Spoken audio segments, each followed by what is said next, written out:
Hi there, future psychologists. In this 4-minute video, I'm going to explain what psychology is all about so you can make a more informed decision if you want to take it or not next year. All right, so let's look. What is psychology? Technically speaking, it's the study of human behavior and mental processes. What that means is we're trying to understand why people think and act the way they do. So if you're curious about people, about the mind, about the brain, this could be the good course for you. For example, we begin the Year 12 course with Criminology. We're asking, are criminals born or made? Do people end up committing violent crimes because of their nature, the way they were born, their genetics, their brain function, or their nurture, the way they were raised, their environment, their childhood experiences, what they learned from their parents or society, violent media, TV, video games? And so this is the big question. Another question we'll look at here is, what do you see in this picture? All men. Why are most criminals men? Why are most criminals young men? What is it about us? Is it in our nature or nurture? Then we get into other topics like love and attraction. Why do we fall in love? Why do we fall in love with particular types of people? We know some people are more attractive than others, typically speaking subjectively, arguably even objectively. And so what is that? And we look at this from an evolutionary psychology perspective. What is it about Brad Pitt and Angelina Jolie that makes them universally attractive? And what you'll learn is actually their facial structures have been shaped by hormones, estrogen and testosterone, which is suggesting they have high levels of these 6 hormones, which evolutionarily speaking are highly desirable, and then that's what makes them attractive. But we're going to question and critique this. And look, does this apply across cultures? Are there environmental influences? This is rather heteronormative. Do the same evolutionary principles apply to homosexual attraction, for example? And then we'll ask the question, we'll look at social psychology, so moving from evolutionary psych to social psych. Why do people conform with the group? Peer pressure is a real thing. Why does it happen? Why do we go along with other people? Why do we go along with authority? People do as they're told. Why? And a lot of psychology research came out of World War II, and we're trying to figure out why do we have this innate desire to follow authority.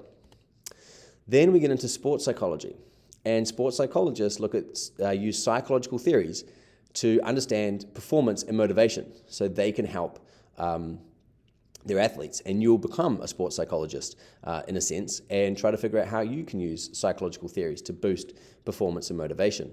Then we'll look at the effects of technology on the brain and the mind. And you'll look at learning and memory and working memory and attention and figure out how does technology both improve these things and also have negative effects. The goal here is for you to understand how to use technology effectively. And what we're studying here is educational psychology. And we can use this information, this knowledge of psychology, to improve learning in schools. Then we'll do a case study of the famous Stanford prison experiment, where you'll look at this study, which is ethically very dubious, and we'll watch the movie on it, which is an accurate depiction of what happened, so you can understand what to do and what not to do when conducting research. Because then you're going to conduct your own psychological experiment on the mind, and in particular on technology and the mind. So you, for example, are going to you might prove me wrong and say that actually we should be able to listen to music while we study, and you'll run an experiment to test that. You might, the National Party at the moment is suggesting to ban phones in schools, where you could run an experiment to see, do smartphones affect attention or memory? And so that's how we'll end the course.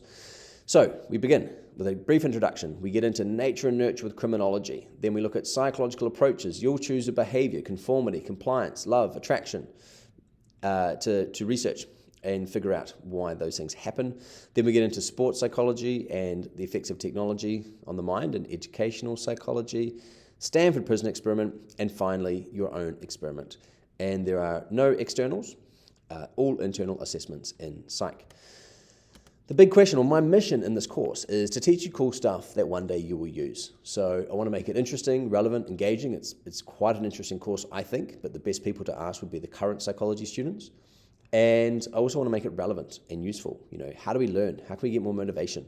How can we regulate our emotions? How can we, go into the future, how can we ensure that kids have good upbringing so that they don't end up at risk for prison? How do we improve the prison system?